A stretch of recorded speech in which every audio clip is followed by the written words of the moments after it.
Good morning. Welcome to the Hardcore Mortgage Real Estate Business Show, brought to you by Capital Mortgage Funding. In our 26th year, we've got a great show lined up. I'm Harvey Freed. To my right, Harry Glantz. Good morning, Harvey. Morning, everybody. What a great place to be in Detroit. Are you kidding? Pistons in overtime. Yes. Red Wings rolling. I got my Tiger jacket on. Here we go. Michigan State winning. Had a big week. We're going, but we're here to talk about mortgages, real estate, and you brought some phenomenal guests, right? Yes, I did. C Miles Realty, of course. We've got none other than Charvez Miles, the leader of the group there. Hey, Charvez, what's going on? Another day. Happy to be here. Ready to talk some real estate. We met 5 weeks ago, and we'll get into all that stuff. You bring in some great real estate agents. Shandera over there, Shandera Dawnson. Hey, good morning, Shandera. Good morning to you. All right. And Tanisha Leconte, of course. Good morning. Now, you and I are neighbors. I love it, Tanisha, that correct. you and I are neighbors. And we'll get a little bit into that business that you and your partner have because it is rocking over there. So we're gonna be hanging out in the future, talking more mortgages and real estate. Did you ask her? Are you telling her that you're hanging out, or did you ask her to hang out? You know what? We had relationships started yesterday. Go ahead and So when we spoke yesterday, he told me he originally lived in North Miami Beach, and I'm from North Miami, which is really adjacent, super close. my old stomping grounds. I didn't live there, but my You grandparents lived in were North there. Miami No, Beach. but my grandparents did. And yes, I'm I spent sorry. a lot of time there. Sorry about that. So his grandparents lived in North Miami Beach, and I'm from North Miami, so super close. But now we're also neighbors now in Michigan. Oh my! So yeah. All right, little Can't get shout away out to from the 'em. Waterford That's good. Kego Harbor Right. border. We'll talk about that. Cass Lake and Sylvan Lake. That is, yep. And we brought an article in, actually, that came out in the Lakes magazine. So we've got a lot of real estate and mortgage talk, definitely.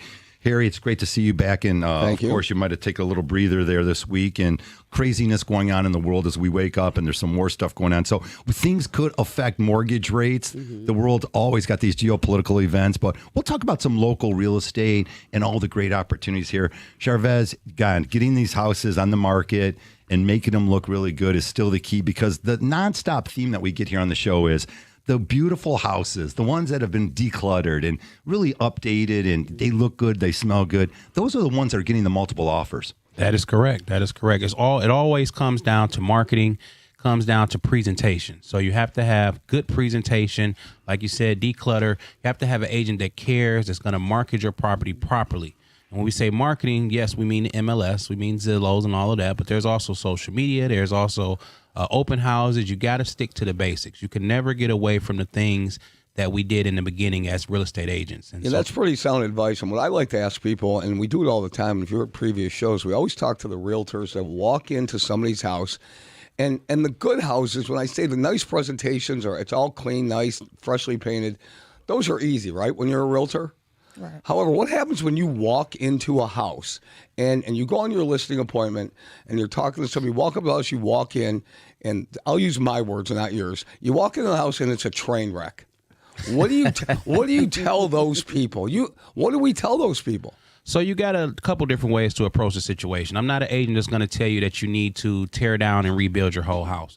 But what I'm going to do is I'm going to give you an analysis of the property as it is today.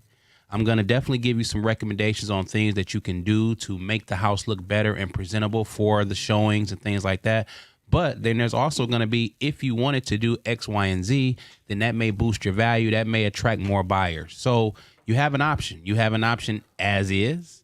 Let's just clean it up, make it smell good. Or you have an option of, okay, we really want to paint this room, take up this carpet, clean this out so that we can get maybe just a little bit more oomph and bang for your buck when we list it. Yeah, when you give people that advice, what's the reception to that advice? Is it a mixed reception? Is it, oh, yeah, I think that's great advice, I'm going to do it? Or is it, I'm not doing it at all, they just reject you totally? I'm sure you get all three, but how is it really received from you?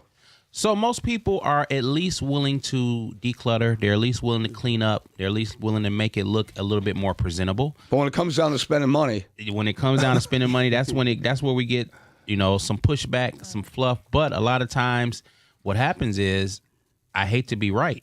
And then when they find out that the property is not selling, or when we start to get the feedback from the people who have seen it, and they can see the things that I've told them is coming out in the feedback, now they may reevaluate and revisit those things that we discussed in the beginning. Amen to that. Those are always Let's really do tough that. conversations. Tanisha, now you and I talked about a couple houses a new house that you have coming up on the marketplace. And did you have some tougher conversations when you met the sellers, and where you're going with that? So that property actually is in Detroit, and that property does need some love. It does need to be decluttered. And I spoke to the seller, but I approached it in a way where she can take that information and, apply it so that we can get it, like Charvez said, make sure that we're getting a little bit more bang, for that property. I'm always guessing that these sellers are looking at you saying, well, the house down the street sold, but you're like, wait a minute here, but that one was already updated. It had the finished basement or completely gutted or brand new kitchens and things like that. And that's where the experience of the agent comes in, because the seller, of course, is going to say, but that house got this. And you're going to have to look at that property, and you're going to have to explain to them, well, look at yours and look at this one. Yes, they did get that one, but we have to take into account that was brand new. Maybe yours hasn't been updated in 30 years. And so we're not going to price it based on that, because you're going to shoot yourself in the foot. There's no way you're going to get the same exact price for a property that's brand new, updated, even though it's on the same street, if yours doesn't have those same features and amenities. Yeah, and buying a house and selling a house, it's an emotional process. For a buyer wants to walk in that house and feel connected to that property. Don't you agree with that? And the seller is emotionally involved, because that's where they've lived. They've raised their family in a lot of cases there. They spend some time there. So they believe what they're selling is not only a piece of property, but it's part of themselves. So they go ahead and they get wrapped up in that. And that's when you come in and you have to talk reality. Yeah, I have two very unique situations in that right now with some upcoming listings, and both are unique in that both women are widows, recent widows, and so they're downsizing, and so they've both been in the properties for a very long time, and so I agree, having the conversation, going in and, just having the conversation with them to let them know that, tactfully and, very showing a lot of empathy in the situation, and that, that's why you're going to be successful, because you've got that empathy going, going again. You mentioned even when you sold your house that you had this great camaraderie at the closing, and then you ended up going over to that house and really building a little bit of a relationship. I did. That's a nice transition. Yes, it was. It was actually a very good experience for me, and we built a really good rapport. I've been over there a few times since then, but it made the whole situation very comfortable for her and myself. So it was a really good experience, even in selling my home. So when we started the conversation earlier, we talked about the personal connection you have to have in business and relationships and really everything you do. And that's why it's our business, your end of it, our end of it, the title company's end of it. It's not a one size fits all. Is you have to go ahead and recognize the situation, understand what you're dealing with, and take care of that individual situation. Again, it's not a one size pair of pants fits all sizes, right? So we have to go into it and have that sensitivity to what's going on in that particular household. You don't know we have to really connect with people. And that's why I'm a big believer, and I know you are too. We have to talk to people. We have to get in front of them. We have to talk to them on the phone. This texting and emailing in every aspect of our lives doesn't cut it for me. It really doesn't. Yeah, I agree completely. In one of the situations that Shandera was talking about, we went to see the seller personally. The seller says, hey, I'm ready to put on the market right now. But I looked around the house and I said, well, you've been here since what year? Yeah. You might want to consult with your family. You might want to talk to an estate sale person, because she had a lot of furniture, a lot of bulk items, a lot of things. She's been in the house for over 50 years. Right. So we can't just go and jump and put the house on the market, because we're going to put her in a situation where all of a sudden she had to scramble and get out. Somebody else might have just said, okay, done, written it up. Exactly. Went back to the office, fired it on the MLS. No. See, and that's how we like to approach things too. We're a boutique lender. We're nationwide, but we really get in front of people still. Harvey still entertains in our office. He'll go to the house. He'll go to Starbucks. We'll do all that. We'll meet somebody wherever they want to meet, because getting in front of people and really understanding what's your motivation. Right. Why are we doing all this, right? And it's not a one size fits all. Yeah, I also think the fact that a lot of the families that are going to come to these homes, housing affordability has definitely been one of the situations. Higher interest rates over the last couple of years. So a lot of the folks don't have a lot of extra money to fix up these homes. Right. And they've got to get there and visualize, wow, this is what I can make this house, but I definitely don't want to spend money on a roof. I need an updated furnace. And that's where that expertise comes in. Again, these are those tough conversations we talk about all the time in real estate. Charvez, is when you have to say to them, look, let's just do this. We've got X amount of dollars here. If we're going to get top dollar for this house and attract those buyers and multiple bids, these are the items that we need to address. Definitely, yeah. It's a tough conversation, but it's a conversation that needs to be had. And a lot of time, people are reasonable. People understand what it's going to take, and you have to try to help them. Although they're the seller, you have to try to help them to think about, what is a buyer going to need? What is a buyer going to want? What is going to attract a buyer? And those are the things that you need to do to attract them to your property and to get those offers and to get it sold quickly. Those homes that are selling on the lower end of the spectrum, definitely first-time home buyers on the starter homes. We have so many young buyers out there. And right, they only have X amount of dollars to work with. So many getting down payment assistance. And we're going to talk about that all morning long also. So we want to hear from you at 248-539-9797, 810 in the morning. The Hardcore Mortgage Real Estate Business Show. C Miles Realty comes in and joins us here. And I love the conversation where it's going. So let's sort of talk about these first-time home buyers and affordability. You know, it's so important. Not only do they have some piece of paper that says you're pre-approved, but really to connect with those families. And when you send a referral, whether it's to me or whatever lender you're working with, how important it is that those lenders are really breaking down everything. How much money do they actually qualify? What can they get a loan for? You'd hate to be out there, and we still see it with the new, a lot of new agents. They're driving folks around, and they don't have the affordability thing figured out. Yeah, I just had a conversation with a buyer 2 days ago. She's approved for $360,000. She's ready to go. I said, "When are you ready?" "Now." So I said, "Well, have you had that conversation about how much of that $360 you really want to spend? Do you want to spend the whole $360? Do you know what your closing costs are? Do you know what your monthly payment is at $360? Because the bad thing is, a lot of people are approved for an amount that they really don't feel comfortable with.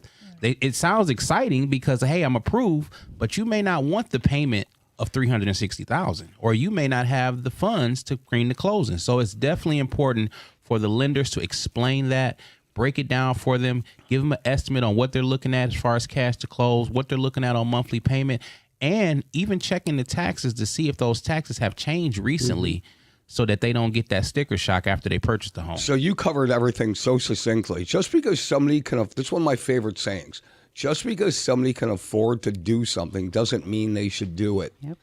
All right? I mean, there's other things involved in a mortgage payment and buying a house other than principal, interest, tax, and insurance. What about utilities? What about just the upkeep, general maintenance? Maybe it needs a new furnace, a new roof, all those things. So what we try to do is we try to explain it in a situation where what's good for your situation, what's good for you, not what you can afford. All righty, we're up against our first break here, 8:12 in the morning. It's the Hardcore Mortgage Real Estate Business Show. Hey, be a caller. We want to hear from you if you're selling or buying a house. 248-539-9797. We'll be right back.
Welcome back to the Hardcore Mortgage Real Estate Business Show in our 26th year. Always bringing you mortgage and real estate information. Brought to you by Capital Mortgage Funding. That's where you can call us at 1-800-LOW-RATE, the best mortgage banker. We're powered by CMG Home Loans, NMLS 1820, equal housing lender.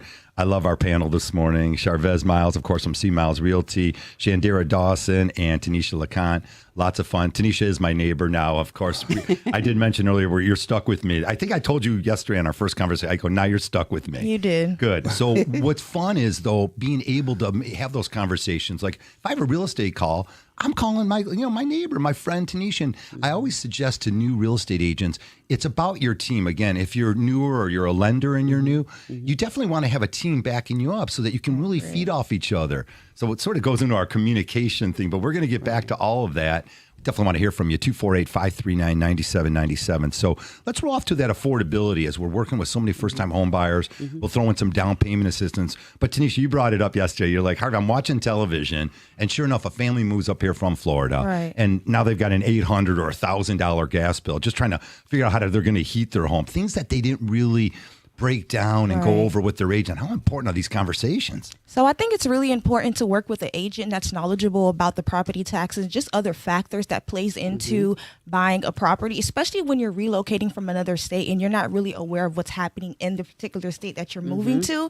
So with this particular couple, they actually relocated from Florida to Detroit, and they purchased a property in Corktown. It was a duplex for about $400-something thousand, and they got their property tax bill, and the property tax bill was a little bit over $20,000 or $19,000. Now, I'm assuming that the agent that they worked with did not tell them about a PRE, which is a property residence exemption, or I guess you can say like a homestead exemption. Form. Yeah, Right. And with that, it allows you to get a tax break on your property tax bill, right? So I'm assuming if they were aware of that, they would have known, what to prepare for once that property tax bill hit, but also just working with a lender that could have, run those numbers to let them know what the recess amount, could be once you bring that great perspective coming from another state to here, and people relocate and they just don't know what they don't know. Right. And you've got to go ahead and you've got to cover everything, right, from A to Z. And you talk about the affordability, and we get the calls all the time. Can you approve me for X amount? And we say, well, why do you want to go that high? I mean, do you really want to go that high? Now, I know other lenders out there, and this is a public service announcement to other lenders, they'll just write it up. All right, we'll go through the conversation. I know there are great lenders out there. They'll have the same conversation. Why do you want to go that high? You understand that there are other things involved in buying a house. Right. So we take the opposite approach. We set you up for success for years and years and years, because once you close on that property, you got real life to live. That is true. You got Absolutely. other stuff. And we talk about car payments now. I remember when a high car payment was $500 a month. Now you got people driving around $1,000, $1,200, $1,400 car payments, right? To me, that's a little excessive. But what can I say? So Harry, what you're saying is exactly right. But it all comes down to who you select. Who you select as your agent, who you select as your team member, the person who cares for you. You can go online, you can get an approval, you can get everything almost automated these days. We know AI is taking over, but the home buying process will forever be a personal process. Yep. Something that's near and dear to the heart. You need to work with someone who really cares about you and who cares about people. Someone who's going to say, hey, you're coming from Florida. You guys probably don't have heating bills in Florida. That's something you may want to take into consideration. You guys probably don't have 30 degrees or 20 degrees down there, so you don't know what it's like to have to put that furnace on 70, 75. And if we're talking about a $400,000 house, it was probably a larger house. Yeah. It might have been an older house. And so now you got to take into consideration, is the insulation good? Are the windows good? Does it have any drafts? Because all of that can increase that heating bill, and now that cuts into your affordability of being able to live. Yeah, yeah. Well, you got, you're talking about everyday life. There are things that are affordable, things that, just because somebody can afford something, again, I'll say it 20 times, just because you can afford it doesn't mean you should do it, because then things start spiraling out of control. I want to talk about property values. Everybody, last week we had somebody on, we were talking about property values, and the wintertime covers everything up. And now you saw we had 59-degree weather yesterday. We had some rain the day before. All the snow is virtually gone. Now, whatever happened around the outside of that house, happens outside the house, and then sometimes it comes in the basement. And, we've had some situations where the snow is melted, send appraisers out, send inspectors out, and what happens? They're seeing standing water in the basement. They're seeing animal holes around the foundation. They're seeing things that are wrong with the property that the wintertime covers up. How do you approach that with a buyer or a seller when wintertime, and now it covers a lot of things up, but now things are being exposed? How do you deal with that? So when it comes to working with sellers, first of all, if a person lives in a house, they usually know what's going on with the house. That's what we say all the time. I tell my sellers, when we have an inspection, you shouldn't be surprised. You've been here 10, 15 years. You know what's going on. So now, if you know that right around this time you get that little leak in that corner of that basement, that's something that you need to address before we put the house on the market, or you know that the snow is going to melt. So let's go ahead and take care of that now, because it's going to come up either in the inspection or the appraisal. And then when it comes from a buying perspective, there are going to be things that are just going to happen with houses. And so we just need to get an inspector that cares, like we said, get an inspector that's knowledgeable and someone that's going to actually be able to look at that issue and tell us the severity of it. Some things are not, just because it's water doesn't mean that the basement's falling in, and then some things are. So you get an inspector that knows, that's knowledgeable, and even if you need to get an additional company to come in and assess that situation, it doesn't always mean that that's just the end-all, be-all for that property. That's very well said, and that usually happens. And again, real-life situation, it's going to happen. If you don't address it now, it could come back to really haunt you. Hey, Becky, you want to join us? Good morning. What's going on? Becky Alley calling from probably somewhere down in River here, or I don't even know where you're at, Becky. I'm actually in Tennessee right now, everybody. So I'm in Tennessee. The market is hot in Tennessee, so I really appreciate the conversation you're talking about with the basements and water, and you got to make sure that you guys are, when it rains or when it snows, that is the optimal time to actually do a home inspection. But I'm actually down in Tennessee. We have a couple transactions because, as you guys know, we're a national lender. So we have some properties that we're actually closing here out of state, and it's important for us to have boots on the ground. And, so I want to make sure I was giving you guys the real life perspective of what's going on down south. There you go. Not a lot of basements in Tennessee, though, right? No, there's not a lot of basements in Tennessee. We got some garages. We got some other things going on in Tennessee. But the real estate market in Nashville and outskirts, in Knoxville, it's very strong. It's very strong. And it's kind of it's a tail, right? Because Michigan kind of hits it last. I feel like it comes from the bottom outside up to Michigan. We're kind of the last ones to feel that energy of what's going on nationally. But, if this is a tale of what we're going to be seeing in 2026, I'm really excited for our clients. But anyone that's listening, if you're looking to buy a house, you got to throw your hat in the ring ASAP. Yeah, I talked about affordability. Keep that theme going on, Becky, because even Nashville blew up. It was just crazy down in Tennessee. But then you had the city next door, Franklin, and now that blows up. And, again, if you're looking for a lot of value, whether it be here in Detroit or Tennessee or anywhere across the country, sometimes a couple of the buyers I've been working with, I said, you know what, we might need to look at the city right next door. And we get a lot of that even in the Ann Arbor area. People love these areas. So now maybe the family looks to the city next door to Ann Arbor, whether it's Chelsea or I don't want to start naming Saline or whatever, different cities and different opportunities. Looking for affordability, Michigan and Detroit still very affordable, and we definitely know, keeping that whole affordability theme going on. Talk about that a little bit. So when I was about to fly out, actually, I was overhearing someone talk about, oddly enough, right? So you're in the airport, you're in the you're in the Sky Lounge, and this woman next to me was talking about real estate. How do you get into that Sky Lounge thing? I can't. Real estate. She said verbatim, she had no idea who I was. She said, everybody's moving to Nashville. And as soon as she said everybody's moving to Nashville, I'd boot, scoot, and boogie right next to her and be like, okay, why are you saying that? And we had this really cool conversation. And obviously she's a real estate agent in Tennessee. And it's just different perspective. And, in Michigan, obviously we are programmed to be in the seasonality of, it's March. And so that's where everyone's going to be coming out of from their long winter's nap. But if you're already in that mindset, you're going to be losing because, right now is that real opportunity for the buyers to win in this market because you can get concessions. You can get a little bit less than a purchase price because people don't want to traipse in the cold weather. They don't want to traipse in the snow. And, like when you go out of Michigan, people don't have that mindset because it's spring 365 in some of these states. And it's kind of like that mentality that, people in Michigan, but that's also why people are coming from the outside into Michigan because we are still one of the most affordable states in the nation. Yeah, I think that makes sense what you're saying, but when it also what Harvey was mentioning, when it comes to affordability, that's definitely something that we talk to our clients about is neighboring cities, because even now a lot of schools have open enrollment, Right? So you can still benefit from the schools, the amenities, just being next door and not actually having a sticker shock of that particular city, but being close enough to still be able to enjoy the things that city offers and the other cities as well.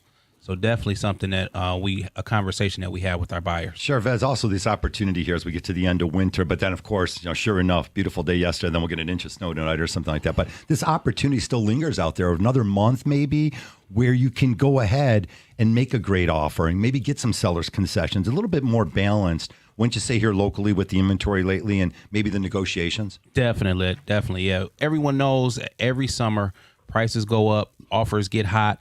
We got multiple offers, offering over, appraisal guarantees, yeah. all of that stuff. So yeah, right now is definitely the time. People ask me the number one question is it a good time to buy a house? Yes. Right now is definitely a good time because before the market heats up, you can sneak in there and make you a good offer. Maybe there's something that's been sitting on the market and lingering for a while. That seller's a little bit more reasonable now. So now is definitely a good time. But, we can do it also in the summer, but just know you're going to have a little bit more competition when things get warm because, of course, that's when everybody wants to buy. Yeah, and especially now that interest rates are starting to show signs that they're coming down a little bit. But we'll talk about that after the break, right, Hart? Right, keep it here on 97.1 The Ticket, 248-539-9797. We'll take all your calls.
Welcome back.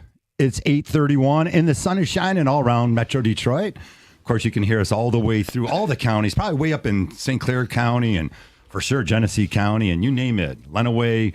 We get down there, Monroe, all you folks down there. Definitely call in if you have any questions about mortgages or real estate. We always like to share with you, 248-539-9797. Let's roll off to Mike, who's a caller in from Ferndale. Good morning, Mike, and thanks for calling in. What's your question? So I'm a contractor, and I've been involved in fixing up houses. I have a few houses, and I thought your opening statement was a great question. I saw one statistic that if you just wash your windows, your house appreciates $500, for example. So if you go to a house and it's worth $200,000, and I put a new bathroom in, does that increase my house $10,000? If I put a kitchen in, does that increase the value another $10,000? If I put a heat and AC in, does that increase it another $10,000? You tell me, Mike, answer that question. Does it? Well, in your experience, thought, yeah. Yeah. Well, obviously, it's going to make it more appealing. But in the neighborhood, if the houses are selling for $200,000 and the top house on the street is $250,000, if I put in $50,000, is the house worth $250,000? If I put in the money and I'm at $275,000 and I'm only going to get $250,000 value, I guess what is the point of diminishing returns? So here's the thing: when you make improvements, you definitely want to know where the market is in that area, in that neighborhood, on that block. So if the top price on that block is $250,000, let's just keep it at that. You're not going to go to $275,000. It's really unlikely that an appraiser is going to come in and just value that one particular property $25,000 over the highest thing in that area. But what you're going to do is you're going to, like you said, make the house more appealing. And you could put your property at the top of whatever that neighborhood or that market is. And then we have a saying called the market determines the value. So now that buyers are coming in, if you get multiple offers on that property, then the value could definitely be pushed up to where it's over what the initial $250,000 that we thought or that we know that sold in that area or on that block. So improvements are important, but you'd want to know what the area is so that you don't overprice the improvements. We let Mike go real quick, but thanks for the call, Mike. 248-539-9797. Right, don't want to over-improve. That first-time home buyer or even second-time home buyer, sometimes they have, everyone's situation's different. Sometimes they have the extra $10,000 or $15,000, and they're going to set precedents in that neighborhood. They're going to be the most expensive home. Right. And again, if it was redone with a new bathroom and a new furnace and some, heating and cooling and stuff, then maybe it is worth $265,000. I think you bring up a great point. I think you break the ceiling on that. I think if there aren't a lot of homes in that area for sale, that's a great area. And you go ahead and you put all those improvements in it, you're going to break the ceiling and you're going to create the new high. Right. All right. Now, does that happen in all situations? No, it doesn't. But that's a great point that you bring up. You're setting a new precedent. Sooner or later, somebody is going to pay a little bit more because, as we said, they're going to walk in the house and they're going to fall in love with it. Mm-hmm. Does it always happen that way? Of course it doesn't. But I like that, especially on a house and in an area where there aren't a lot of homes up for sale and somebody goes in and they do that type of improvement. We can pull up the statistics on that. And it says, like, if you put a new bathroom in, you're not getting dollar for dollar. Right. Maybe you will a couple of years down the road. But there's obviously the stats are out there. Kitchens, bathrooms, where to spend the money. Sometimes just finishing that walkout basement. And now you don't have to do a drop ceiling, which could cost a lot, or drywall. Right. Now they'll black out the whole ceiling and put some really cool recessed lights in there. So, again, that's why this expertise comes in. It's all about great conversations. What were you going to say, Tanisha? So I was going to say, in cities like Detroit, where sometimes, it varies block by block. There's certain blocks where, some of those houses may have not been rehabbed for years. And then you have an investor or just a homeowner that puts money into their home, and that increases the value in their home. But it also increases the value of, the potential homes that will go on the market, whenever in that area. In Yeah. that We need some good Yeah. neighbors, man. You got to have some good neighbors there. Yeah. And again, Well- sometimes you can see the younger neighborhood. And somebody's going to do it, okay? Yeah. Somebody's going to be the first to do it. And like we said, we're going to send the appraiser in. The appraiser might not go ahead and appraise it at the purchase price. They're going to appraise it at whatever comparables sold within the most recent sales in that area within a mile radius. And there are other things that Mike Tomchek will correct me. He's our appraisal guru. But the bottom line is that we're going to lend on what the appraiser brings the value in at. Somebody's got to be the top end. Somebody's got to break that ceiling and pave the way for other people. Exactly. And that generally happens. Yeah, it's definitely someone is going to be the one. But again, we don't want to overprice or assume. But what we're doing is we're making educated decisions on where to put the money, how to spend the money, how to price the properties. And again, you don't have to price the property to the highest. The market will tell you the value. Once you put that property out there, if people love it, you'll get multiple offers. That property will run, the price will run up because people love it, and someone is going to be willing to pay over that appraised value or put extra money on it, and that's going to naturally bring the market up. So you never have. We always tell my sellers, you never have to worry about whether or not you priced it high enough. The people will tell you because if they want it, they'll pay for it. Now, 2021 and 22, and maybe it ended at 23, we had the crazy appreciation. So you could afford to overpay on a house during the pandemic, and you wanted it, and you were willing to overpay 15, 20,000 again.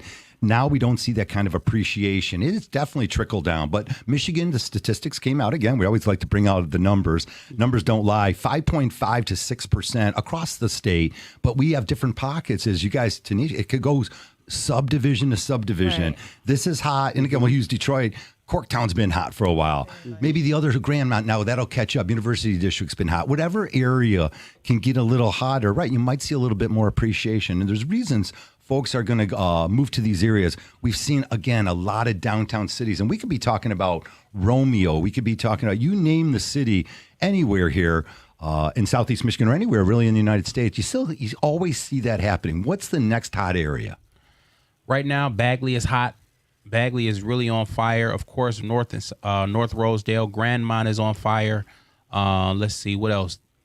Of course, anything close to downtown. I mean, if you're anywhere near Woodward, you can write your own ticket because those are the areas that everyone's coming in Detroit. The new Detroit, or I should say, the new downtown Detroit is going to be one of the hottest cities coming up now. And so anything near Detroit, anything near downtown is good. And some of the other areas that aren't necessarily downtown but are close to downtown are hot.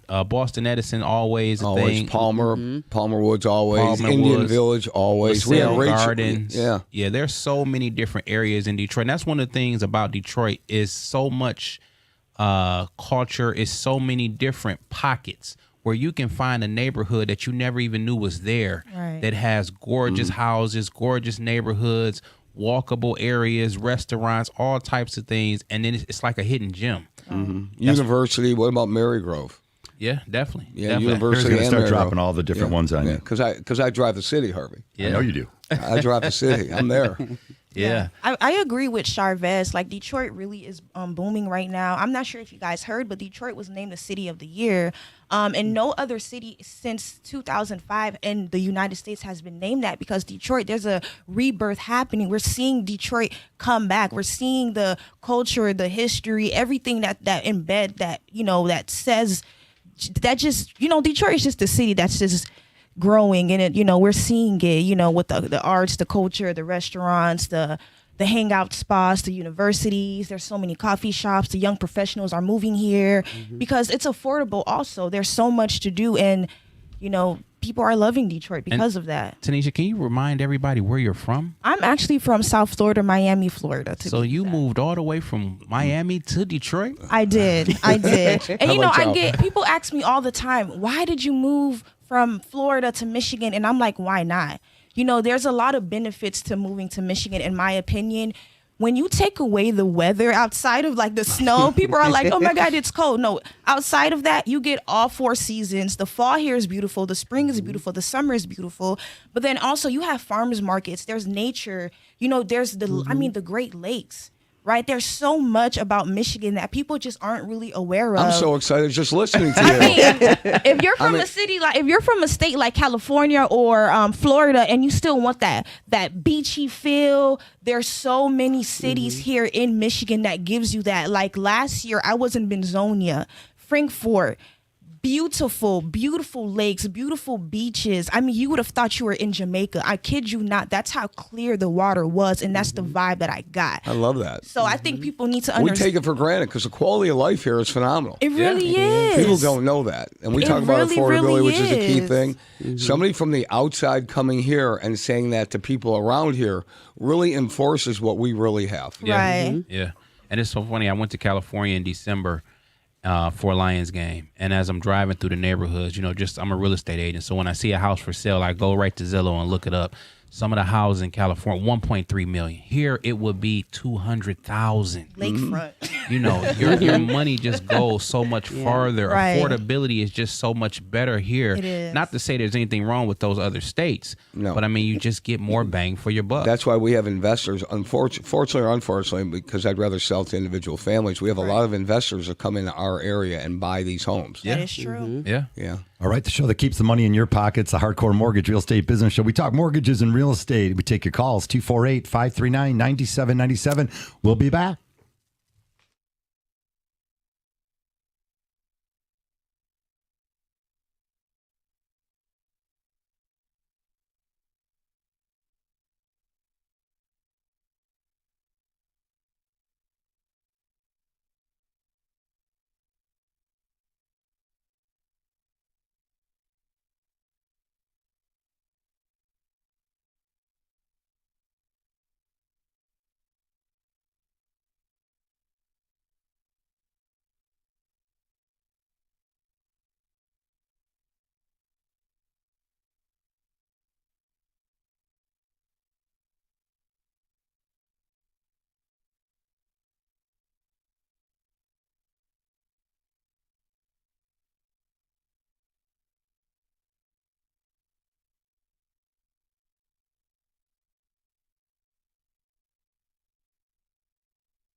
All righty, welcome back to the show. 8:46 if you're just joining us on a gorgeous day out in Southeast Michigan. I think, Becky, you're still on the line there. Hey, Beck.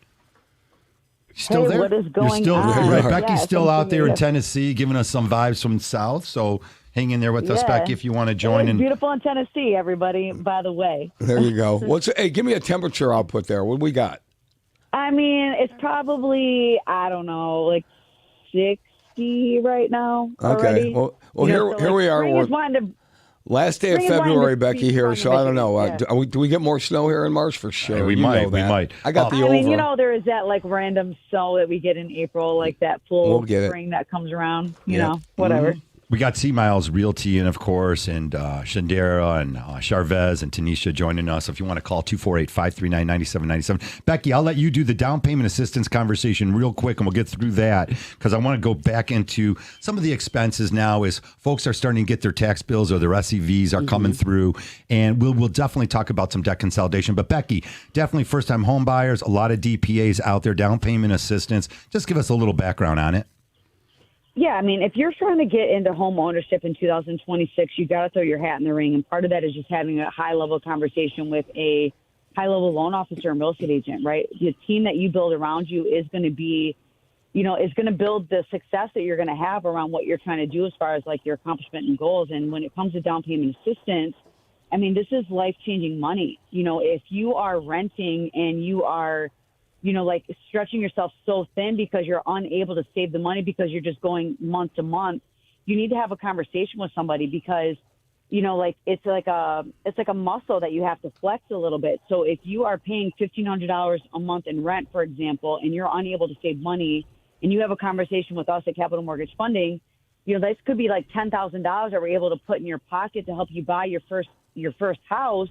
And then we're able to find a payment that you're able to afford. Not only can you make these monthly payments, get $10,000 to buy a house, for example, if you're using MIJDA, but then we can, you know, calibrate your payments where maybe you actually now have home ownership and your payment is $1,300. Now that's $200 net that you're now putting in your pocket for other additional expenses that you wouldn't have otherwise if you didn't know. Like if you didn't have the conversation, you don't know what you don't know. So, you know, like down payment assistance is an absolute vehicle, whether you're a first-time buyer or a repeat buyer. Some of these programs that we have, you don't even have to be a first-time buyer to really capitalize on some of this money that's out there.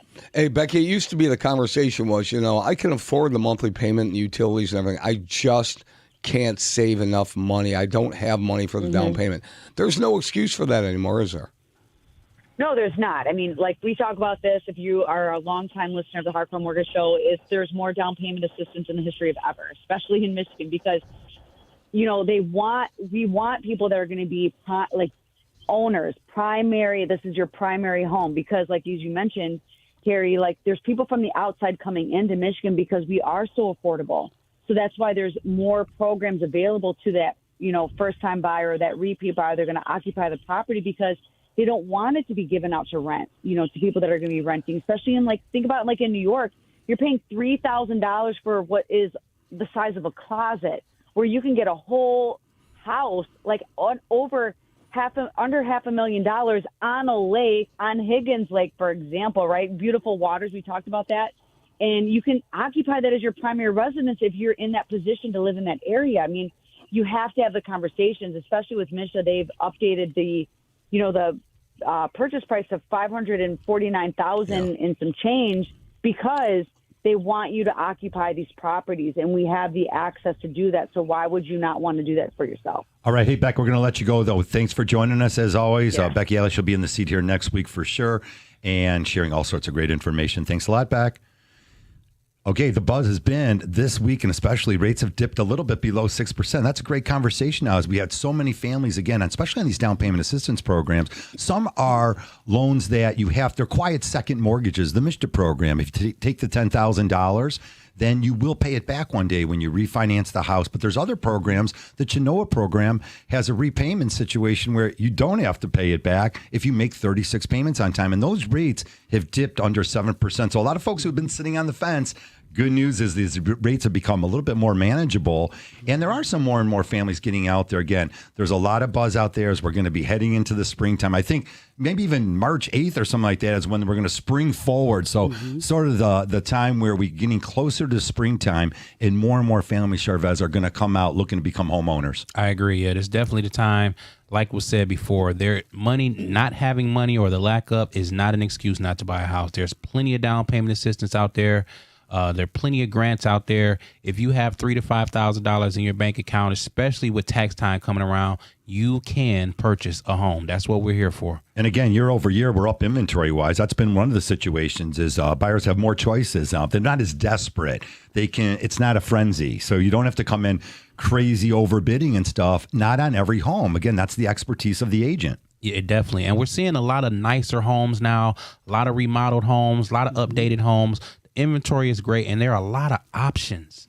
Like you mentioned, you may have a particular city that you want to be in, but definitely options to be in that neighboring city.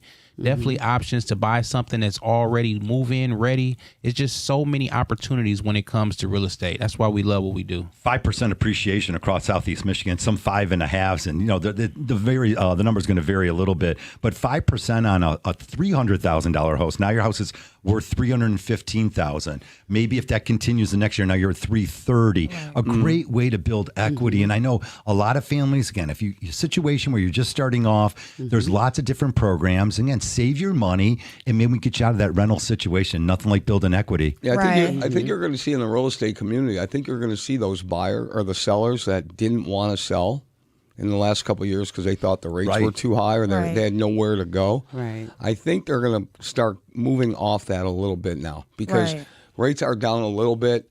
They were 2-3 years in the house. They didn't sell it, and now the market's still hot for them. They can still get top dollar.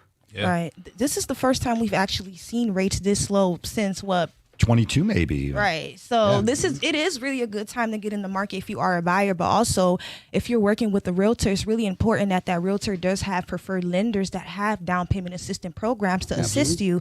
You know, I recently closed on a deal with one of my clients in Warren. And not only were we able to get seller credits, but we were able to get him a down payment assistance program that the lender had. And with that particular program, he won't have to pay it back as long as he's living in the property for over 5 years. So there's a lot of benefits to working with, lenders that do have these programs and the sensitives that can really assist you and help you. And to piggyback on the appreciation happening in Michigan, Michigan actually is one of the states in the nation where affordability is, really good, but also their houses aren't over appreciating way too much. Like we can go look at South Florida, for example. During the pandemic, people were overbidding on properties that were not even worth, Some wish they wouldn't have bought the house or got the offer accepted, exactly. Right? Oops. And now these same houses that they bought maybe for $500,000, $600,000 in a particular neighborhood, they can only sell it for about $400,000.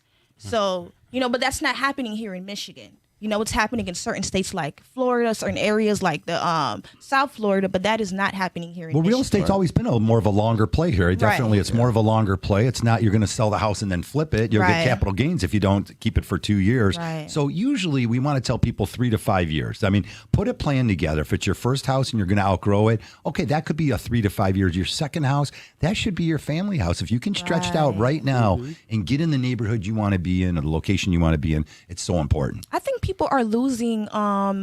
People aren't understanding starter homes. Like if you're a first-time home buyer, it's okay to get a starter home. It won't be your Just forever get in the home. house. Right. You just need to get your foot in the door. So you can, get that equity and move on to the next property once you're able to actually afford something that you really, really want. Well, throughout history, real estate's been the long-term play. Right. And if you take a look at it, you have the stories where your parents or grandparents, they bought a house for X and then Y and then Z, and it's always gone up. I mean, it's always the price of housing, price of real estate is always going to go up over the long term. You're just looking to flip it. I mean, that's a different business model altogether than somebody that's going to buy a house and stay in it. But right now, and again, we talk about interest rates. Everybody wants to know what's the rate, what's the rate, what's the rate. A lot of things go into that rate. To get the best rate, you better have the best credit. That's so true. Okay, to get the best rate, you better not be in debt up to your eyeballs. I mean, we talk about, people want to go ahead and talk about a lower interest rate. What does it matter if you're paying 18 to 22% on your credit cards? All right, so you refinance, take the 6.5, 6.99, 7% rate. All right, you're still saving a lot of money, Harvey. We got a lot of Right. debt consolidation clients calling Yeah. us right now. So a couple reasons why you want to do the refinance or look into it. As Harry mentioned, you're already paying 18 to 25% on these credit cards or installment loans. Sometimes even paying off your car loan that might have been a 7+ interest rate. Sometimes throwing that in there. Now, we don't want your house as a piggy bank all the time, but doing the right debt consolidation loan in today's market as the rates have dropped are really great ideas. Let me throw the number 1-800-LOW-RATE. If you want to do a debt consolidation loan, we're available all day long, all weekend long. Call Capital Mortgage Funding.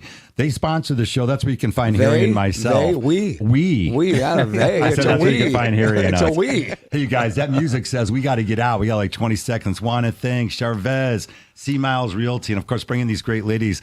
Tanisha, of course, coming in, and I'll never get your name right, Shandera. We got it. Shandera. Tanisha's so jacked up about Detroit. I love it. Yeah, I love she's it. good like guys, that. I love your demeanor. That's my Great, favorite part of the show. fantastic. Talk about working Yeah. with some great professionals. All right, call us at Capital Mortgage Funding, 1-800-LOW-RATE. We'll hook you up with these great people. See you next Saturday.